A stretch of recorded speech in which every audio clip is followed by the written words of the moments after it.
नमस्कार दोस्तों, आप लोगों ने सुना होगा जो लातों का भूत होता है वो कभी बातों से नहीं मानता। और चीन वही भूत है, जब तक उसका कुटाई न हो, जब तक उसका पिटाई न हो, जब तक चीन के गले पे लात को न धरे तब तक चीन शांत होता ही नहीं है। और बड़ी बात तो यह है, अब की बार भारत सरकार ने चीन का भूत झाड़ने के लिए वो फैसला लिया है जिससे चीन चारों खाने चित हो गया है। पूरे दुनिया भर का मच गया है, पूरे दुनिया में तहलका मच गया है। भारत के इस खतरनाक फैसला से चीन का टुकड़ा टुकड़ा हो जाएगा। चीन भारत को बहुत बड़ा धमकी दिया है। चीन ने बोला है कि भारत ने हमें अचानक से हम पे वार किया है, भारत ने हमारे साथ विश्वासघात किया है, भारत से हम अब युद्ध करेंगे। दोस्तों, चीन ने पहले युद्ध का ऐलान कर दिया है। भारत का ये फैसला है ना, चीन में दोस्तों बच्चे से लगे बुजुर्ग सब सदमे में आखिरकार भारत ने ऐसा क्यों किया। दोस्तों, आप लोग पूरा बड़ी तरह समझिएगा हुआ क्या है, क्योंकि भारत ने अब की बार आर्या पर करने का फैसला लिया है। दोस्तों देखिए, आप जानते हैं पिछले 70 साल से हम लोग बार बार एक ही गलती कर रहे थे, वह चीन को खुश करने का प्रयास कर रहे थे। यहाँ तक कि जब 2014 में मोदी सरकार बना, सबको उम्मीद था कि मोदी जी ओपनली तिब्बत पे कुछ बोलेगा, मोदी जी ओपनली दलाई लामा को साथ लेगा, दलाई लामा के साथ इंसाफ कराएगा और चीन को औकात दिखाएगा। लेकिन दोस्तों सब कुछ अधूरा हो गया। आप जानते हैं जब चाइना और भारत के बीच में मीटिंग हुआ, जब मोदी और शी जिनपिंग के बीच में मीटिंग हुआ, उस समय मोदी जी भी दोस्तों शी जिनपिंग की बातों में आ गया और खास तौर पर ओपनली बोला कि हम ना तो अब दलाई लामा का साथ देंगे और ना ही कोई तिब्बत का मुद्दा उठाएंगे। और दोस्तों भारत सरकार 2014 के बाद चीन को खुश करने में लग गया। लेकिन आप कहते हैं ना, जो कुत्ते का दुम होता है वो कभी सीधा नहीं होता। हम लोग कुछ भी कर ले, लेकिन चीन एक कुत्ते का दुम है, चीन कभी सीधा होगा नहीं। चीन हम पे अटैक करेगा ही, चीन हमें धोखा देगा ही, चीन हमारे साथ गद्दारी करेगा ही। और दोस्तों वही हुआ है। और इसीलिए भारत सरकार जो गलती 5 साल से कर रहा था, 2015 से कर रहा था, उन्हें हटा दिया है। अब ओपनली बोला है तिब्बत आजाद होगा, तिब्बत को अलग देश बनना होगा, तिब्बत के लोगों के साथ इंसाफ होगा। दोस्तों दरअसल आप जानते हैं डोनाल्ड ट्रंप भी यही बात कहा करता था।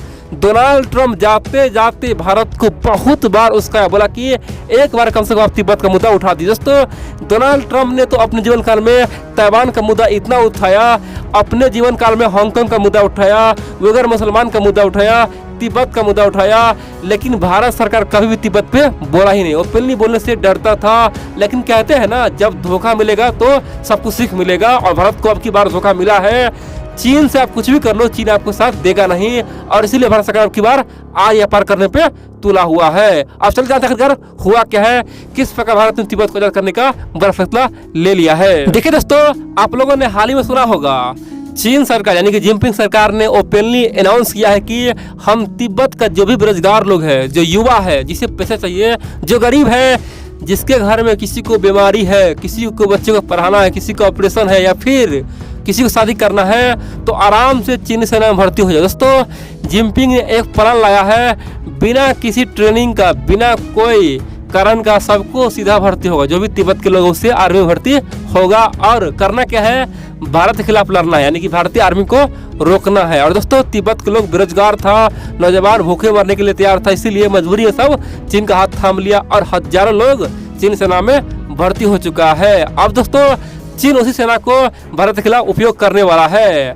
आप बोलेंगे ऐसा क्यों किया? देखिए, चीनी सेना में इतना दम नहीं जो पहाड़ी इलाका में, खासतौर पे बर्फीली इलाके में जंग कर सके, अधिक दिन तक वहाँ पे रह सके, इसीलिए तिब्बत के लोगों को यूज कर रहा है, यानी कि भारत के खिलाफ। अब दोस्तों भारत को समझ में आ चुका था, भारत जान चुका था कि हम कुछ भी कर ले, चाहे दलाई लामा का साथ दे न दे, चाहे तिब्बत का मुद्दा उठाए न उठाए, चाहे अमेरिका साथ दे न दे, लेकिन ये चीन हमें छोड़ेगा नहीं, चीन हमारे पीछे पड़ा रहेगा, चीन हमें दुश्मन मान चुका है। दोस्तों भारत को समझ में आ चुका है, इसीलिए जैसी की तैसी जो तू करोगे वही हम करेंगे। और दोस्तों उसी नीति पे काम करते हुए भारत ने ओपनली हाल ही में, आप जानते हैं कल के बाद दोस्तों दलाई लामा का दोस्तों बर्थडे था, यानी कि दलाई लामा 46 साल का हो चुका है, यानी कि तिब्बत के जो लोग है ना उसका धर्मगुरु है दलाई लामा। दोस्तों दलाई लामा 62 साल से भारत में खास तौर पे है, दोस्तों मेहमान बन के है। जब से चाइना ने तिब्बत पे हमला किया दोस्तों 1959 में, पूरी तरह तिब्बत को चाइना ने कब्जा लिया और उस समय नेहरू जी कुछ नहीं बोला और अंत में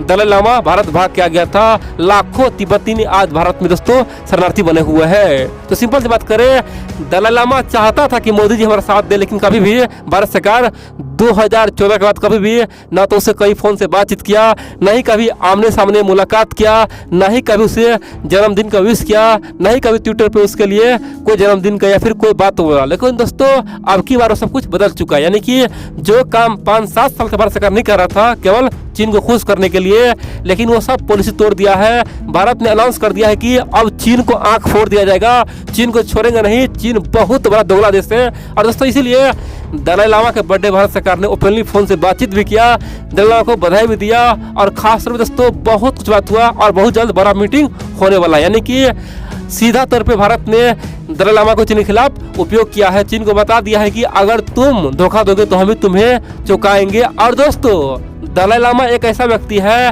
अगर एक बार सीधा मैक पे आ जाए, बोल दे कि हम तमाम तिब्बत के लोगों से अनुरोध करते हैं, चाहे कहीं भी रहे, चाहे चीन का तिब्बती लोग हो या फिर भारतीय में रहने वाला हो या फिर अमेरिका में रहने वाला हो, कहीं भी तिब्बत के लोग है ना, दलाई लामा जो बोलेगा सब वही करेगा। अगर बोल दे तुमको कल चीन पे अटैक करना है, दोस्तों सब अटैक करे। सिंपल सी बात है, दलाई लामा को सब भगवान मानता है और इसीलिए भारत सरकार ने उसे अपने खसरे पाले में लाने की कोशिश किया है, क्योंकि जो तिब्बत का जो सेना है ना दोस्तों, जो चीन आर्मी के लिए काम करेगा दोस्तों, उसे दलाई लामा रोक सकता है। जब भी भारत चीन में युद्ध होगा आप देखेंगे दलाई लामा भारत के लिए अनुरोध करेगा और अपने नौजवान को बोलेगा कि तुम लोग ये क्या कर रहे हो मूर्ख, जो देश हमें रहने के लिए दिया है, जो भारत हमें इतना इज्जत दिया है, तुम इसी खिलाफ लड़ रहे हो। दोस्तों देखेंगे जब कभी भारत चीन में युद्ध होगा, देखेंगे तिब्बत का जो सेना है खास तौर पे चीन के लिए लड़ रहा है दोस्तों, वो सेना बिल्कुल ही ठप हो जाएगा।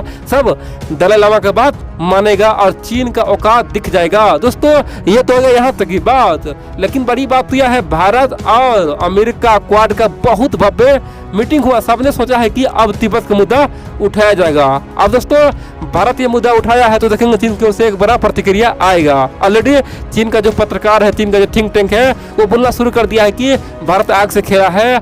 बहुत जल्द चीन के विदेश मंत्री बड़ा बयान देगा और आप देखेंगे भारत उसका बहुत बड़ा जवाब देगा। और देखेंगे दोस्तों बहुत जल्द अमेरिका, जापान, भारत, ऑस्ट्रेलिया सब मिलके एक साथ चीन पे धावा बोलेगा। सिंपल से बात कर तो क्वाड का एक ही प्लान है, चीन किसी को घेरेगा, बदले में चारों देश चीन को घेरेगा, यानी कि सब एक साथ चीन पे हमला कर देगा और चीन को औकात दिखा देगा। दोस्तों ये बहुत बढ़िया प्लान है और भविष्य में देखेंगे चीन अकेला कुछ बयान देगा या और चारों देश चीन को घेर डालेगा। दोस्तों ये बहुत बढ़िया प्लान है। आप बोलेंगे तिब्बत पे अमेरिका क्यों बोलेगा, तिब्बत पे तो अमेरिका कभी कुछ बोलता नहीं है, बाइडेन कुछ नहीं बोलेगा। दोस्तों ऐसा बिल्कुल नहीं है। आप जानते हैं डोनाल्ड ट्रंप जब जा रहा था उन्होंने एक बिल पास किया था खास तौर पे अपने संसद में, बोला था कि दलाई लामा चुनने का अधिकार केवल तिब्बत के लोगों का है और दलाई लामा उसी का है, चीन का भी कुछ नहीं कर सकता है। और चीन और यहाँ पे जबरदस्ती करता है तो हम उस पर अटैक कर देंगे, हमारा आर्मी चीन पे हमला कर देगा। दोस्तों डोनाल्ड ट्रंप ने एक बिल पारित किया था कि चीन कभी भी जबरदस्ती